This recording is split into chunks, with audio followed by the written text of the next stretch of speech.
What's up, everyone? Welcome to this day in Philly Sports History for January 13th, 2024. I'm your host, Jim Montgomery. Welcome to a Saturday playoff edition. The Super Wildcard Weekend kicks off this afternoon. But first, as always, let's recap yesterday's question of the day. I asked you, in light of what Darius Slay said about going on the road because we booed too quick, do the Eagles fans have a right to boo this team? And the overwhelming majority, 86%, said absolutely. The product on the field stinks. And I don't necessarily disagree. And it never really works out well from a player's standpoint when they start questioning the fans and what they boo. And to be honest, as I mentioned before, we've booed players much better than you, Slay. So just shut your mouth, stop the play, and maybe make your teammates better, and you'll be okay. But as always, thank you for participating in the question of the day. 267-495-8531. Get you through to the voice and text line. Send a text message, send a voicemail. Let me know what's on your mind. While you're at it, be sure to like and subscribe to the YouTube channel. Let's get those numbers up over 100. That's sort of the magic threshold for growing podcasts is at least 100 subscribers. So let's do it. You're listening or you're watching anyway. So go subscribe, spread the word, tell your friends, tell your neighbors. You had family over for Christmas. You told them. So tell more people. Let's get this up over 100. Jimbo_Mont on the YouTube. If you're a regular podcast listener, like and subscribe. Let's help grow this thing. While you're at it on YouTube, check out the latest episode of the Clashing Conferences podcast. Had a lot of fun this week, being a guest spot on with them. Talked a little Eagles football, getting ready for this week. What does the future hold for Nick Sirianni and Jalen Hurts? Clashing Conferences podcast, wherever you get your podcasts, as well as on YouTube. All right, into the Flyers. Great win for them, 4-3 over the Wild in Minnesota. It was another one of those fun games. They came from behind, sent it into overtime, and won it. Jamie Drysdale had another assist for the Flyers. He's been pretty solid since coming over in that trade, so hopefully that will continue to grow, and maybe he's one of those pieces that moving forward will be the cornerstone of a great Flyers team. I've been telling you to get in on the ground floor with them anyway. Flyers are in Winnipeg tonight to take on the Jets, but a good win yesterday for a young team. And all of these things are learning experience. They could go on a horrible losing streak right now and kind of fall back to where we thought. But all of these things are good learning experiences. They just had that little losing streak on that West Coast swing, and things were looking bleak coming in out of the new year. And all of a sudden now they've put together two nice games in a row, and now they're right back in the thick of the playoff hunt. So all of these things are going to serve them well in the future. So young team, fun to watch. Hockey is back, baby.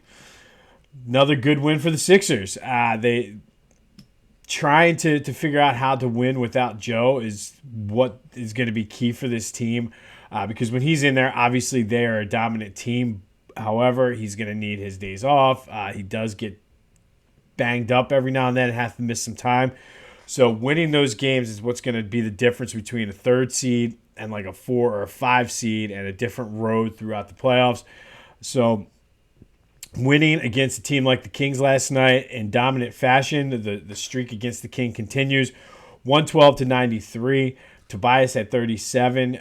Overall, they all played pretty well, and good solid win for them. Good takeaway at home. They're in Houston on Monday. I think they're in Houston on Monday to take on the Rockets. But like I said, a great win for this team without Joe. Hopefully Joe's back on Monday. And if Joe's back, then it seems like all might be right in the world. All right, so they've done it again. And I couldn't believe it when I saw it, and then I looked, and they are phenomenal. Philly Goat now has shoes. Yes, they have slip-on canvas boat shoes that you can wear, men's and women's, all in a different Philly-themed color pattern. I don't know what else to say. I mean, you can get them for any of the teams. You can get them. They have some neighborhood things going on. The Fanatic ones are phenomenal. They have the Kelly Green ones for the like. They're just, you got to go check them out. I think they're awesome. Go check them out. Men's or slip-on canvas shoes for men and women at Philly Goat. Use your promo code Jim Montgomery. Buy a couple pair. Get ready for the summer. For Phillies tailgates. I mean, I don't know what else I can say about it. Go to Philly Goat. Check out these shoes. They're phenomenal. I never in a million years was I expecting to get an email about shoes, but they are amazing. Go to phillygoat.com. Check them out. Use the promo code Jim Montgomery for 10% off. There, just go look for yourself.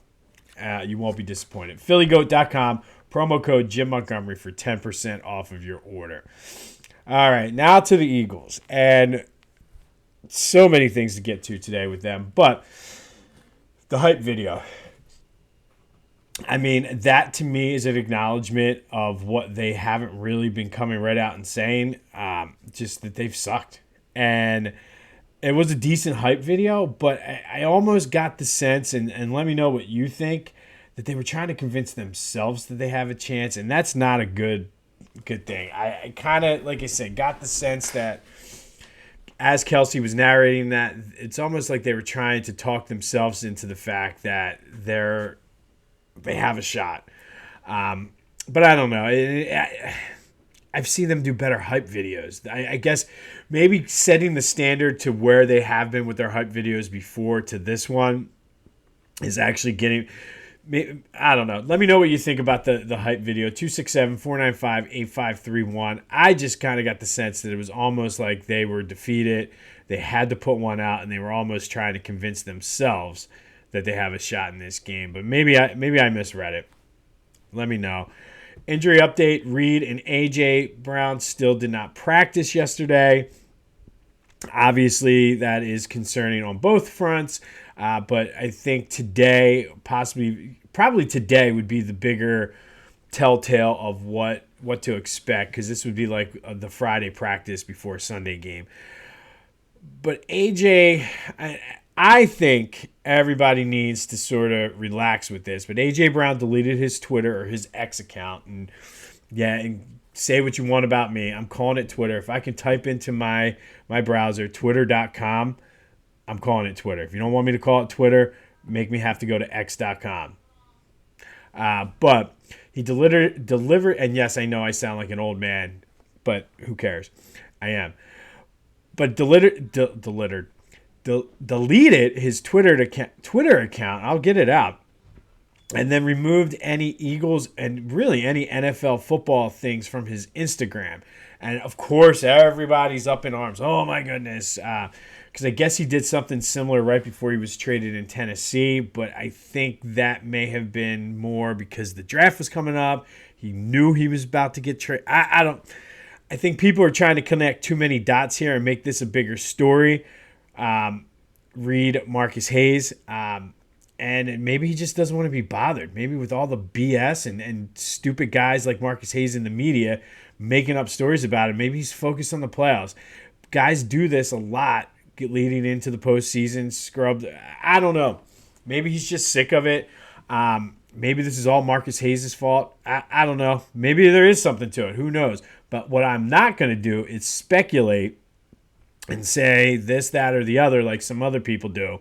But it's worth monitoring. He could come out and play Monday night. They could win, and everything will be forgotten and fine. So we'll see what happens. Britt Covey was limited in practice. I was wrong. It does look like Jalen is going to play. Devontae, Darius Slay, DeAndre Swift, all four of them were full participants in practice.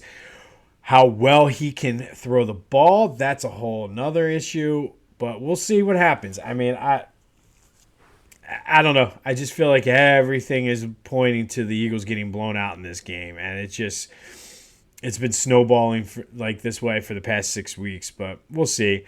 And I mean, really, I heard something that made me think, and it's probably the truth, of all the 14 teams in the playoff field right now, the Eagles are probably going in as the worst team. I mean, the Steelers right now with Mason Rudolph are probably better. Cleveland's certainly better. Houston's certainly better. Green Bay right now is playing better. The Rams, even the Dolphins, who are reeling too a little bit, are like. So we'll see. And maybe this is where they shock the world and go on one of those ridiculous runs that teams do sometimes. But it's just, it's served up to them on a platter. Let's put it this way. Coming into the playoffs, the Buccaneers, Baker Mayfield is banged up with ribs and I think an ankle injury or a shoulder. He's got something else with his ribs. So they should be going after him. Let's get this pass rush going. They only scored 9 points against the worst team in the league. So it's put there on a silver platter for the Eagles. So we'll see what happens, but I don't know. More on this as we go, just because I just don't know what to think about it. The All-Pro team was announced. Jason Kelsey, A.J. Brown, Lane Johnson, and Jake Elliott were all named to the All-Pro team. But again, just like the Pro Bowl, who cares? If they don't win anything, does it really matter? Maybe 20 years from now when I'm doing focusing on something on this day in Philly sports history, I'll come back and be like, Jason Kelsey was an All-Pro in 2023. But if it doesn't lead to a Super Bowl, who cares? But I know it's been all negative right now for the Eagles. I'm going to give you a sliver of hope going into the Super Wild Card weekend today. There is some hope. It's a small sliver, but there is some hope. Since 1970, when the NFL instituted the wild card teams, 10 wild card teams have made the Super Bowl. That's it. It's not a lot, but it's more of them have been in recent years since the playoff field has expanded. So the numbers are a little skewed, but 10 teams have made the wild card, from the wild card have made the Super Bowl. Only 4 of them have won 3 straight road games. Again, the playoff field's a little bit different now, but excuse me, it's still not something that's big, but it has happened before. And of those 4 teams, the 85 Patriots, 2005 Steelers, 2007 Giants, and 2010 Packers, 3 of them have won the Super Bowl. So it bodes well if they can get hot and make it through the playoff gauntlet, that they have a shot to win the Super Bowl. And they've played through a gauntlet already, and it's going to be very similar. Probably not the gauntlet they played through in the regular season probably will not be as difficult as the gauntlet they'd have to go play through to get to the Super Bowl. So, again, it's a little sliver. It has happened. It's not common, but it has happened. And to borrow a line from a great cinematic masterpiece, so you're telling me there's a chance? Yes, there is a chance. Not big, but there is a chance. And yes, that is a theatric masterpiece. All right, that leads, though, to the question of the day. And this one's simple. It is Super Wildcard Weekend. What are your plans? Are you watching the games tonight? Do you care? How invested are you? Let me know. 267-495-8531. Get you in. Send a voicemail. Send a text message. How invested are you in today and tomorrow's wildcard games leading up to the Eagles games? Let me know. 267-495-8531. 267-495-8531. Get you in. All right, today we are going to go to 1976. And on this day, January 13th, 1976, Marvelous Marvin Hagler fought Bobby Boogaloo Watts in Philadelphia at the Spectrum. Boogaloo Watts was a Philly fighter. He moved here when he was 10, similar to what Joe Frazier did to pursue his boxing career.